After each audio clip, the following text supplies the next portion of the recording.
Bonjour à tous et à tous et bienvenue sur ma chaîne dédiée à l'immigration au Canada. Dans cette vidéo, je vais vous parler de tout ce qu'il y a à savoir sur le CAQ, le certificat de sélection du Québec.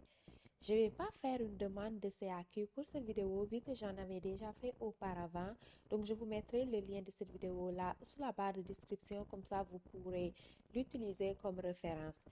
Par contre, je vais quand même rentrer en détail sur les changements qui ont eu lieu entre l'année passée et cette année, donc entre 2022 et 2023, et notamment si vous devez présenter une demande aujourd'hui, qu'est-ce qu'il faudra que vous changez ou bien les informations qu'il est important de savoir pour la présentation de votre demande de CAQ. Donc, nous allons rentrer plus dans le vif du sujet. Donc, on va pas, je vais mettre également ce lien sur la barre de description. Donc, c'est le site officiel du gouvernement du Québec en ce qui concerne tout ce qui est CAQ, donc le MIFI, le ministère de l'immigration et de la francisation. Donc, je vous le mettrai sous la barre de description pour des références ultérieures. Donc, pour la présentation de la demande, en accédant à ce lien-là, vous allez voir toutes les étapes à suivre ainsi que tous les documents qui seront requis pour présenter votre demande. Sachez que c'est la meilleure période présentement pour présenter votre demande pour ne pas le faire au moment où tout le monde va le faire, qui est en général aux alentours d'avril et mai. Sachant que présentement, que ce soit pour l'immigration Québec ou immigration Canada, les délais de traitement sont assez longs. Mieux vaudrait, si vous avez déjà obtenu votre lettre d'admission, de commencer dès à présent à présenter votre CAQ. Et sachez que également, dès que vous présentez votre CAQ et que vous payez les frais, vous pouvez utiliser la lettre de confirmation pour présenter votre demande de permis d'études. Donc, vous n'aurez pas besoin d'attendre en somme jusqu'à réception de votre CAQ pour poursuivre par la suite.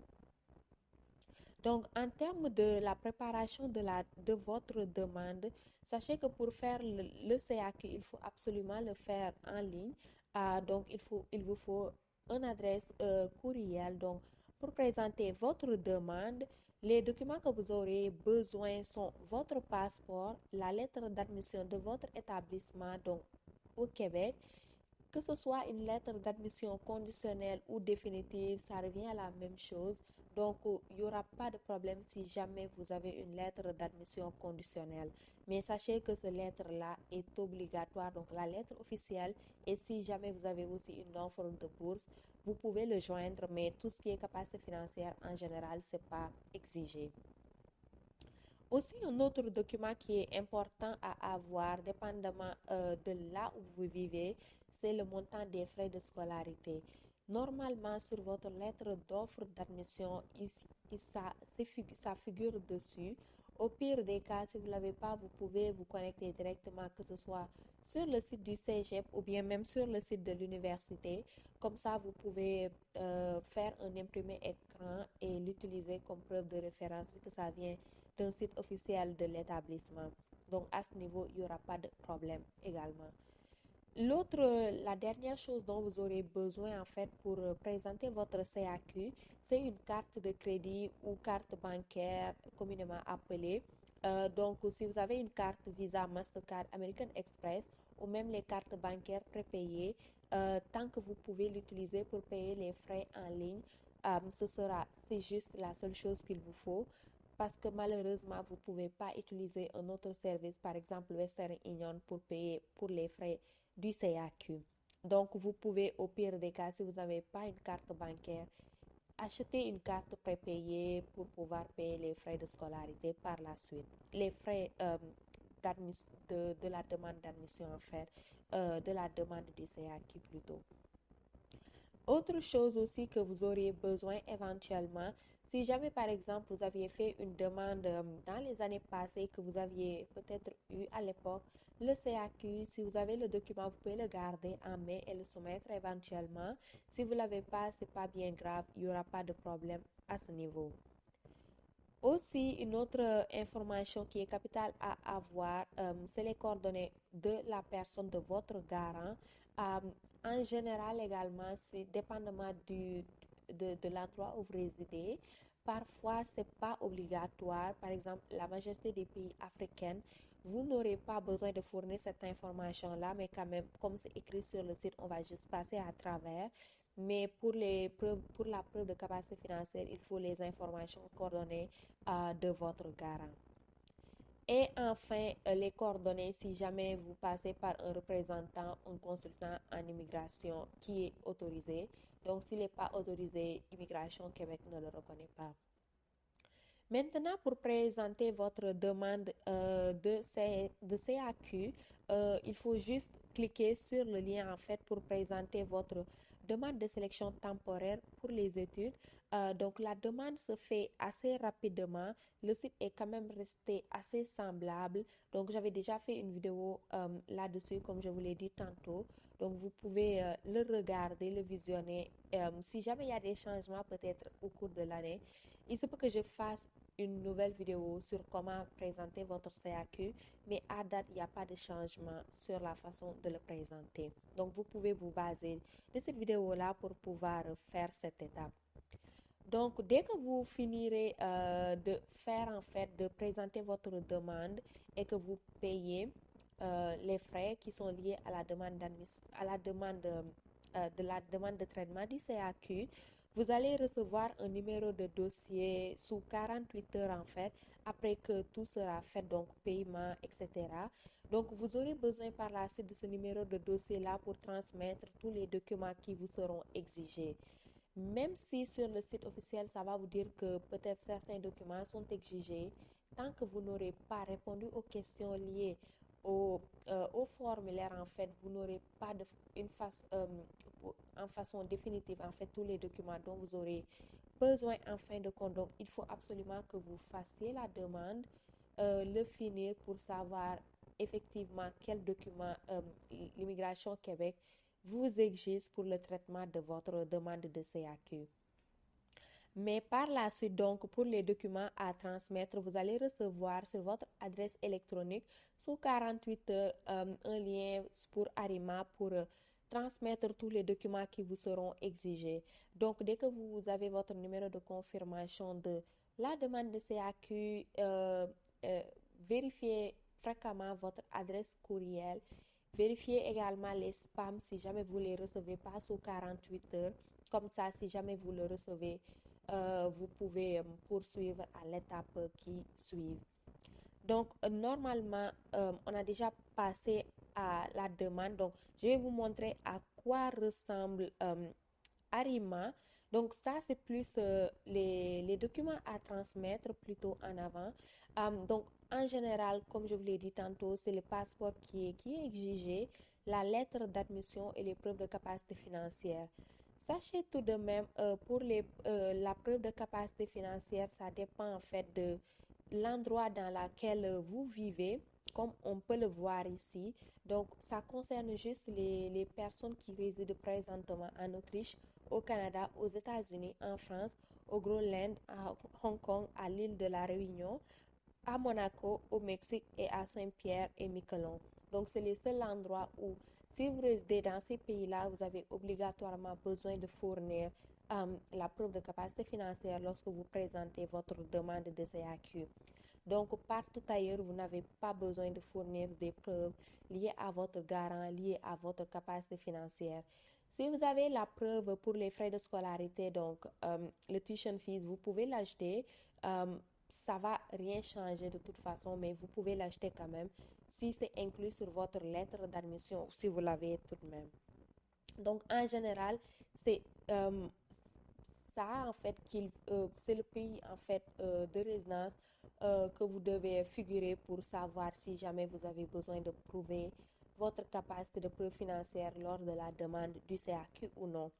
Du fait que techniquement toutes les informations qui sont demandées sont assez basées, le taux d'acceptation en fait c'est presque 100% on peut dire pour les gens qui n'ont pas besoin de fournir les preuves de capacité financière, à moins qu'il vous manque des dossiers, là vous allez avoir des documents, là vous allez avoir un refus, mais tant que vous soumettez toutes les informations qui sont exigées, vous n'allez pas avoir de problème avec le MIFI parce que le CAQ c'est très très facile à obtenir. Donc, pour les documents maintenant, donc, pour les transmettre, vous allez recevoir le lien. Donc, vous devez les transmettre par la suite sur ce portail-là, donc, qui s'appelle Arima. Donc, beaucoup de personnes le connaissent déjà. Donc, vous allez avoir toutes les informations qui vous seront exigées, en fait, pour vous pouvoir, en fait, vous connecter à cette plateforme-là. Donc, je ne vais pas rentrer dessus, mais quand même, dès que vous soumettez votre demande de CAQ, vous allez avoir un courriel vous disant comment le faire. Et quand même, c'est assez facile l'utilisation de Arima. Et c'est également utilisé pour plein de services pour l'immigration au Québec. Donc, assez intéressant comme plateforme. Donc, en somme, c'est cette plateforme-là qui va vous servir à transmettre tous les documents dont vous aurez, qui vous seront demandés pour le CAQ. Donc, pour les documents aussi, il faut que les documents soient sous format PDF. Donc, si vous avez des photos, peut-être, essayez, il y a les outils en ligne, les sites web, même si c'est pas recommandé, mais vous pouvez faire les conversions. Il y a l'application Conversio extension sur Google Chrome que vous pouvez utiliser pour transformer un fichier image en fichier PDF. Donc, sachez que pour le CAQ, pour Arima, seuls les fichiers PDF sont acceptés. Donc, peu importe le type de document que vous avez, il faut que vous les transformez en PDF. Et faites attention si jamais vous numérisez ou vous prenez une photo des documents, faites bien attention que les documents soient très lisibles, qu'ils soient complets et qu'ils soient exacts. Donc, dans ce cas-là, il s'agit juste de votre passeport et de la lettre d'admission. La lettre d'admission également, en général, vous le recevez en format électronique, donc déjà PDF. Donc, pour celui-là, vous n'aurez pas de problème. Pour le passeport, scannez votre passeport, la première page, la deuxième page, la troisième page et la quatrième page. Donc, techniquement, c'est les deux premières feuilles, il me semble, ou trois premières feuilles de votre passeport. Donc, vous devez l'imprimer, le scanner en fait, jusqu'à l'endroit où vous voyez votre adresse, votre taille, il me semble, c'est les seules informations qui figurent sur la dernière page.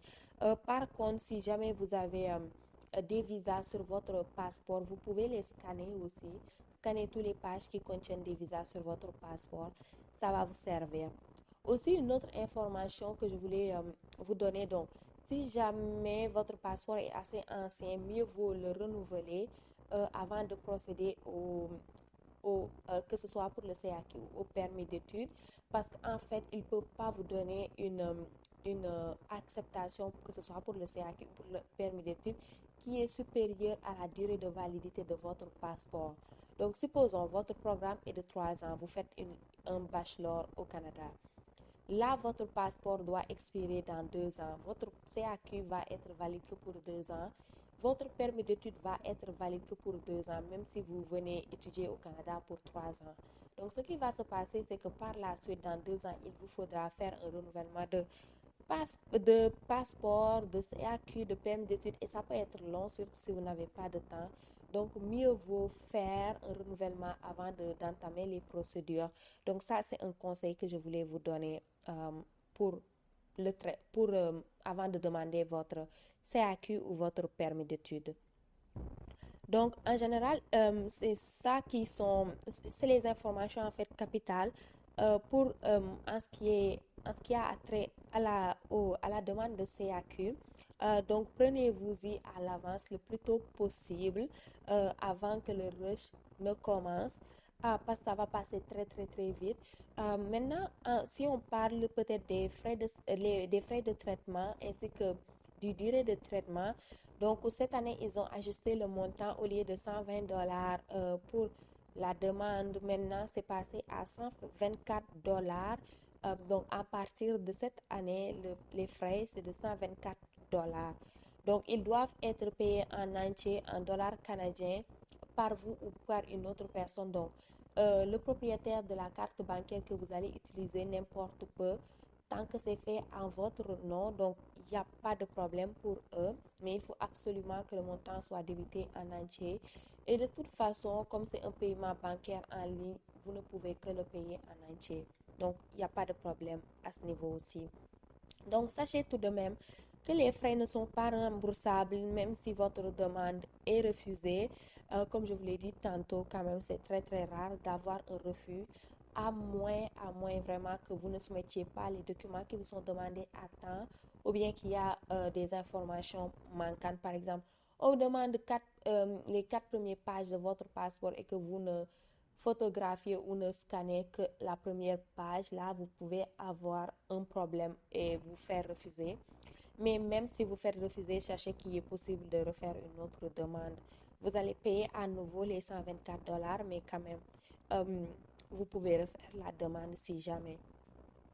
Donc, si la transaction est refusée, donc si jamais votre carte de crédit, votre carte bancaire bloque, essayez de contacter directement votre banque. C'est pas la faute d'immigration Québec, parce que c'est pas eux qui vont bloquer la carte. Il faut absolument que vous contactiez votre banque parce que c'est eux en fait qui le bloquent, parce que parfois si vous faites des transactions en devise étrangère à votre devise, pour éviter les fraudes et consorts, ils vont bloquer votre carte. Donc, si jamais vous avez un problème avec la transaction pour payer et tout, contactez votre banque ou bien le fournisseur de la carte prépayée si jamais vous utilisez une carte prépayée. Pour les délais de traitement, quand même pour cette année, une grosse félicitation peut-être à Immigration Québec. Ils ont raccourci le délai de traitement de une journée, mais quand même c'est quelque chose. Donc c'est passé de 21 jours ouvrables à 20 jours ouvrables maintenant. En termes de jours, donc ça va correspondre aux alentours de un mois après réception des documents. Donc c'est pas en date où vous présentez votre dossier, c'est vraiment lorsque vous soumettez tous les documents qui vous sont demandés sur Arima. Donc, dès que tout est correct, donc vous allez recevoir à l'adresse que vous avez fournie l'original de votre CAQ. Donc, il faut absolument que vous mettiez une bonne adresse. Je sais qu'en Afrique, c'est les adresses postales, c'est pas trop notre truc, mais prenez une boîte postale au pire des cas pour au moins recevoir. S'il y a vraiment un document qui ne peut pas être reçu d'une autre façon que de la façon postale, c'est le CAQ. Tout le reste, vous allez les recevoir de toute façon une fois au Canada. Mais pour le CAQ, il faut absolument que vous mettiez une très bonne adresse, donc une adresse valide, une adresse dans laquelle vous avez accès. Donc, ça peut être juste une boîte postale pour récupérer votre CAQ lorsque ça va être approuvé.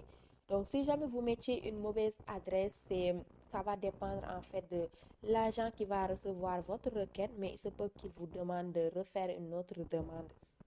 Si vous êtes chanceux, il se peut qu'il vous soumette un nouveau lettre, une autre copie. Par contre, sachant les délais de traitement, dans un mois, ça va déjà être en avril. Euh, ils vont vous répondre très tardivement et là, ça peut poser problème parfois. Donc, essayez de mettre une adresse valide. Ne créez pas une adresse parce qu'ils vont vous envoyer l'original par la poste. Donc, en général, c'est ça qui finit les informations que je voulais vous partager aujourd'hui. Donc, sachez que par la suite, vous pouvez utiliser le site pour consulter en fait l'avancée. Donc, c'est ce même site-là. Donc, j'ai mes informations toujours dessus. Donc, vous pouvez utiliser le même site pour suivre l'avancement de votre traitement. Et par la suite également, lorsque vous aurez une décision, la lettre vous sera envoyée par la poste, comme je viens de vous le dire. Et si jamais vous avez un refus, ce qui est très rare, donc vous pouvez leur écrire, c'est une demande de réexamination administrative. Donc, vous leur écrivez et dépendamment en fait de ce qu'il y a ici. Peut-être je ferai une autre vidéo qui va plus rentrer dans les détails par rapport à cela. Parce que sinon ce sera trop long. Mais vous pouvez lire cette page-là et voir si jamais vous êtes applicable à un des motifs, vous pouvez resoumettre la demande sans problème. Donc, si jamais vous vous faites représenter, donc l'autre personne aura accès à toutes vos informations personnelles.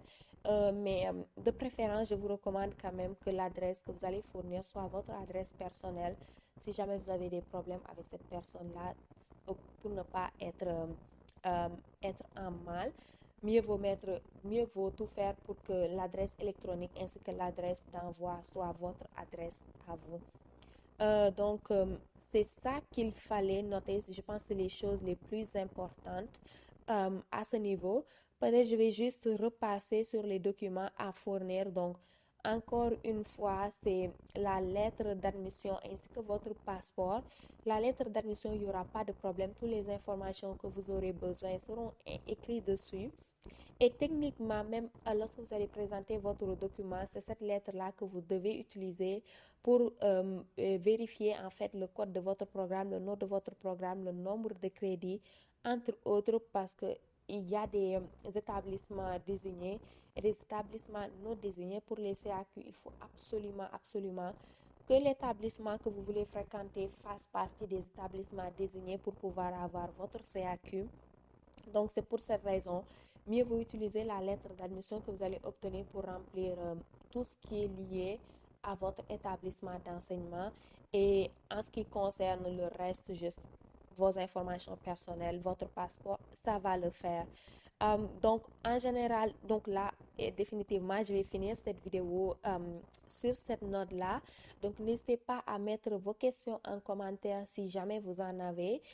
Donc, si jamais vous voulez savoir comment présenter la demande, comme je vous l'avais dit, j'ai déjà fait une vidéo dessus. Donc, mieux vaut le regarder aussi si vous avez des questions par rapport à cette vidéo-là. Vous pouvez mettre vos questions sous cette vidéo-là. Je réponds toujours aux commentaires sous cette vidéo. Donc, n'hésitez pas à aimer la vidéo si vous l'avez appréciée. N'hésitez pas également à vous abonner si ce n'est pas encore fait. Et je vous dis merci. À la prochaine.